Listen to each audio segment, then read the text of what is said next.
दूंगा। अगर किसी को डाउट है, ये मैगजीन का वेबसाइट पे जाइए, द वीक मैगजीन, इसका छाप के निकालिए। ये पूरे डिटेल है कि इनके अब्बा को लैंड ग्रैबर बोले नहीं बोले।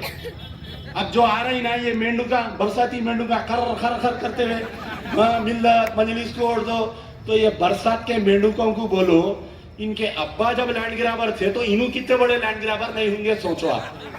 अब जैसा बोल रहे थे